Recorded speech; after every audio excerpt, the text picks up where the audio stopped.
Students, last video में हमने carboxylic अम्लों की अम्लता के बारे में पढ़ा था और बताया था कि कार्बोक्सिलिक अम्ल जो होता है वो अल्कोहल और फिनॉल से ज्यादा अम्लीय होता है। ये पढ़ा था हमने कि कार्बोक्सिलिक अम्ल फिनॉल और अल्कोहल से ज्यादा अम्लीय होता है।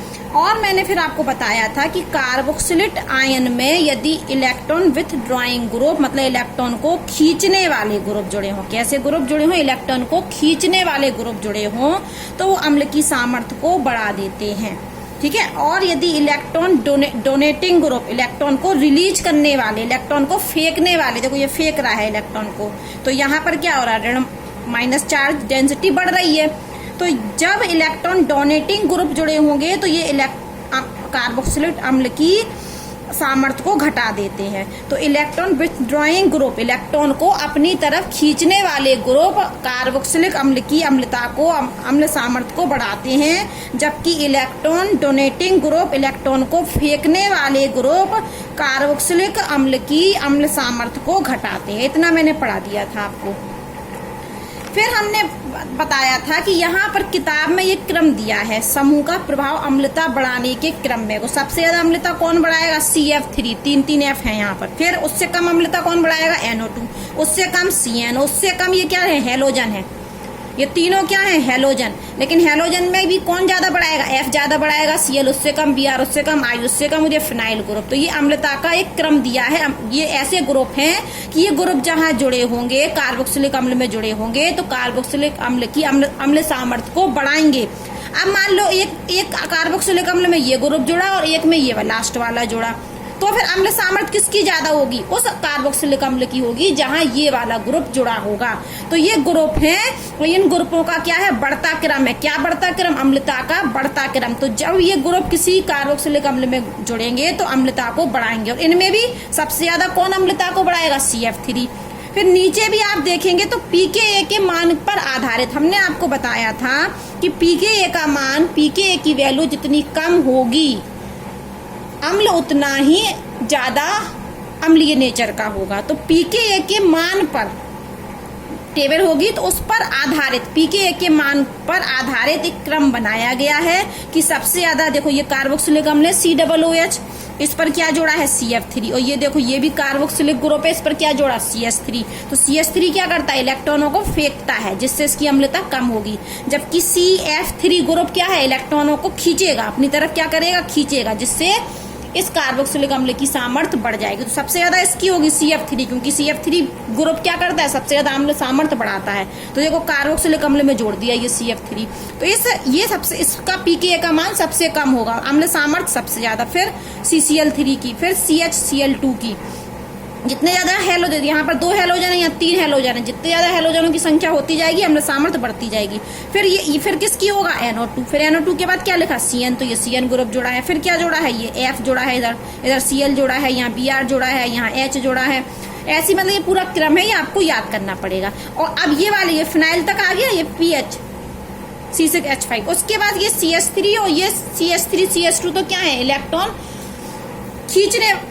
खींचने वाले ग्रुप हैं। क्या है, इलेक्ट्रॉनों को खींचने वाले ग्रुप हैं, फेंकते नहीं है, इलेक्ट्रॉनों को क्या करते हैं, खींचते हैं। इसलिए अम्ल सामर्थ्य को क्या कर रहे हैं, कम कर रहे हैं। इलेक्ट्रॉन डोनेटिंग ग्रुप है, इलेक्ट्रॉन को फेंकने वाले ग्रुप है, खींचने वाले नहीं। खींचने वाले तो ये थे, ये दोनों कैसे ग्रुप हैं, इलेक्ट्रॉन को फेंकने वाले, इसलिए अम्ल सामर्थ्य को घटा रहे हैं। ये EDG है, ये दोनों, ये वाले इलेक्ट्रॉन डोनेटिंग ग्रुप जो अम्ल की सामर्थ्य को घटा देते हैं, ये हैं वो।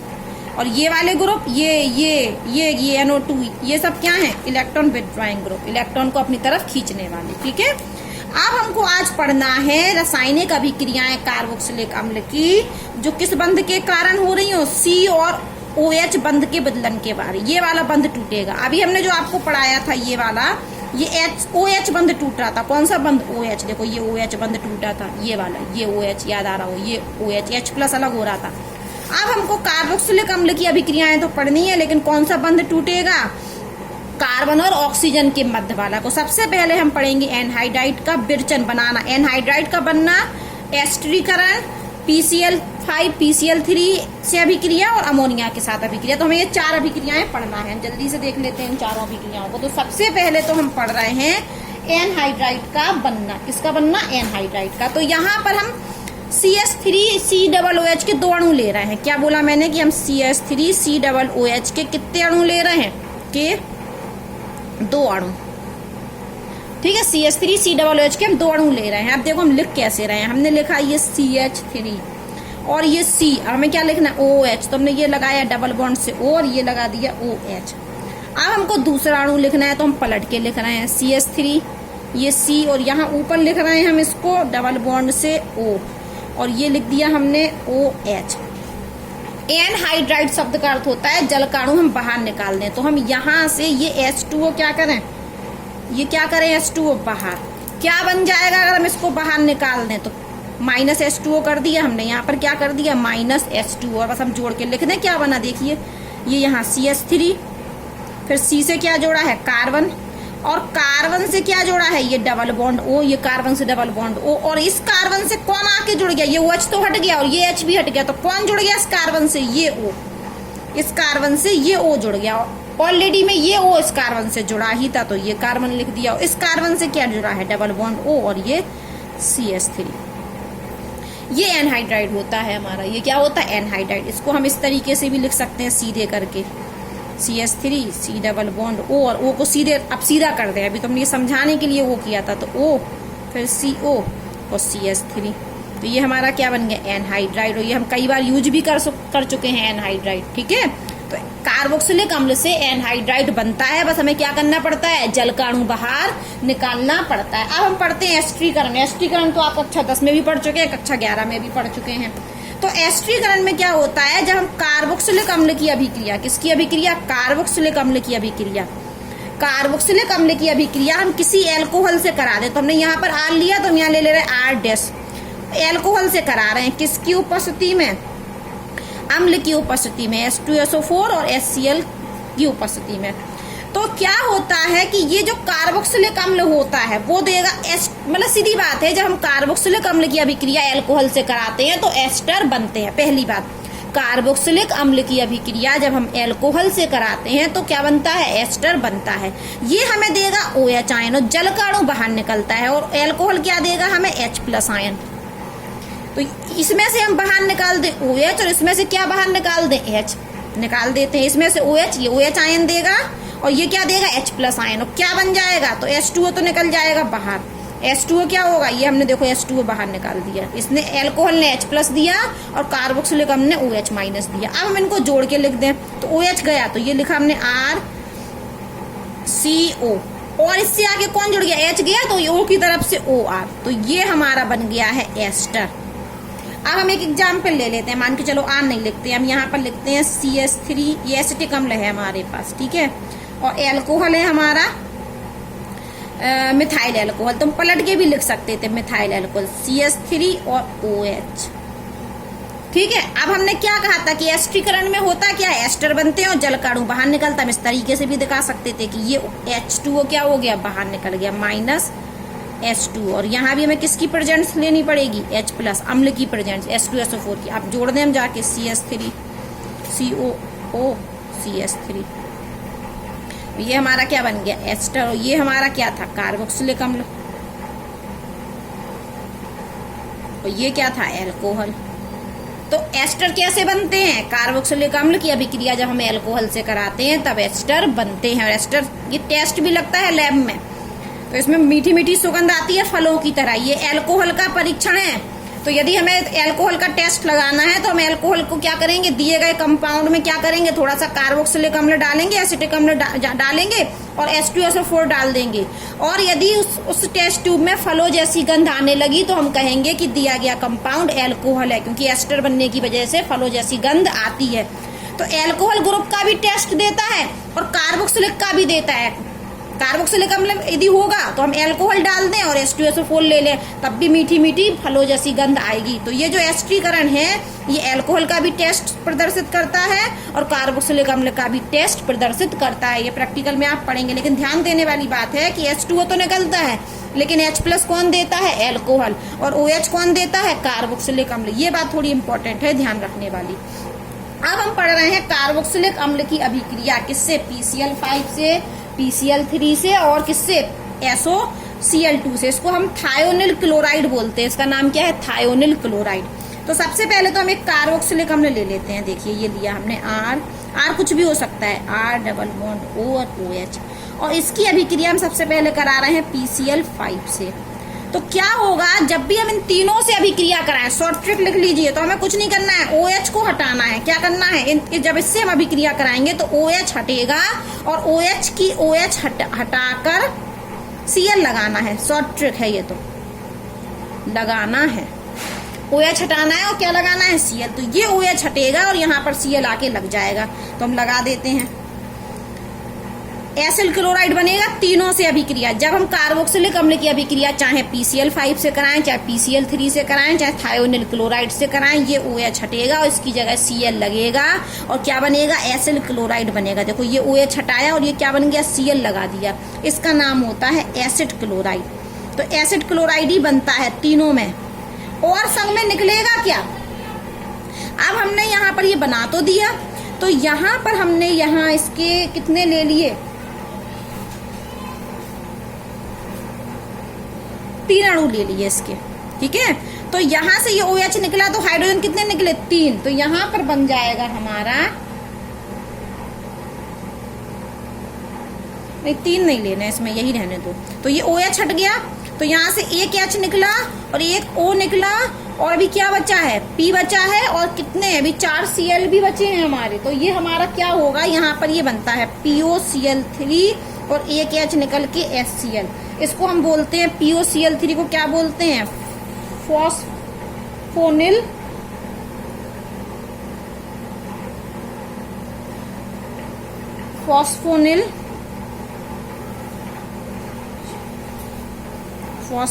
क्लोराइड।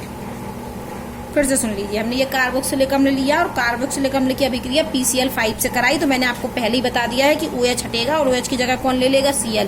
तो हमने ये OH हटा दिया और ये Cl जोड़ दिया। तो यहाँ से एक H निकला, उसने एक Cl से क्रिया कर ली तो HCl बना लिया। लेकिन अब 2 HCl यूज होगा, एक Cl यहाँ एक Cl यहाँ, लेकिन अभी भी 3 Cl बचे हैं, तो वो मिलकर बना लेते हैं P, और एक ऑक्सीजन भी बचा है तो POCl3, जिसको हम बोलते हैं फॉस्फोनिल क्लोराइड।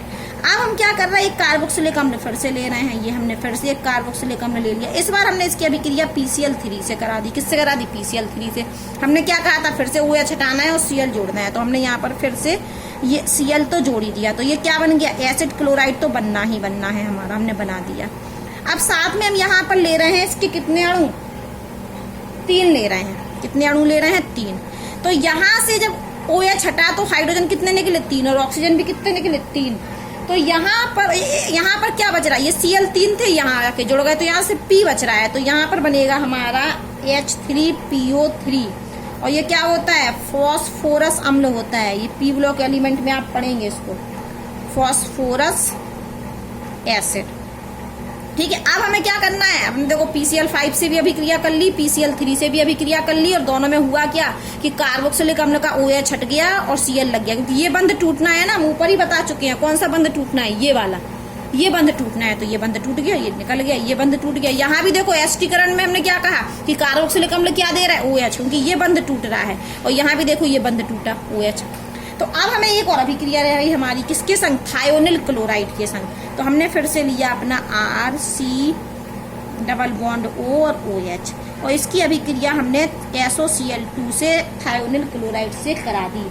जब इसकी अभिक्रिया हम थायोनिल क्लोराइड से कराते हैं तो फिर से क्या बनना है? OH हटना है, ये बंध टूटेगा, ये OH बाहर और Cl आके यहाँ जुड़ जाएगा। तो पहले तो हम जोड़ देते हैं RC डबल बॉन्ड O और Cl, फिर से हमारा क्या बन गया? ये एसिड क्लोराइड। अब बचा क्या? एक O, और ये तो ये SO2 हो गया, ये मिलके क्या बना लिया इसने? SO2।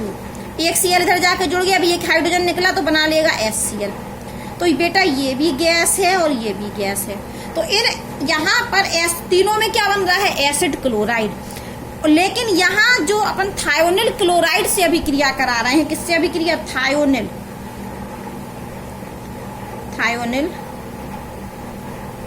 क्लोराइड से। तीनों अभिक्रियाओं में एसिड क्लोराइड बन रहा है, लेकिन ये वाली अभिक्रिया सबसे अच्छा मेथड है। ये क्या है हमारा? अच्छा मेथड है क्या बनाने का? एसिड क्लोराइड बनाने का। क्यों है अच्छा मेथड, कारण सुनिए। अच्छा मेथड तो है, क्यों अच्छा मेथड है?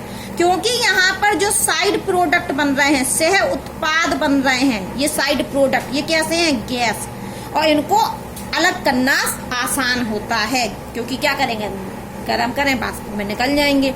तो इस विधि में थायोनिल क्लोराइड के द्वारा जब हम एसिड क्लोराइड बनाते हैं तो साइड प्रोडक्ट क्या होते हैं, गैस होते हैं, जिन्हें अलग करना क्या होता है, आसान होता है। तो जब भी साइड प्रोडक्ट गैस होंगे तो उन्हें अलग करना आसान होगा, सेपरेट करना क्या होगा, आसान। इसलिए ये सबसे अच्छा विधि होती है। जबकि यहाँ देखिए एक तो गैस है लेकिन एक तो नहीं है, यहाँ दोनों ही साइड प्रोडक्ट क्या है, गैस। तो थायोनिल क्लोराइड वाला जो एग्जाम्पल है, विधि है, वो सबसे अच्छी विधि मानी जाती है, क्योंकि इसमें साइड प्रोडक्ट गैस होते हैं। अब हमें पढ़ना है अमोनिया के साथ अभिक्रिया। किसके साथ, अमोनिया की। किसकी, कार्बोक्सिलिक अम्ल की अभिक्रिया।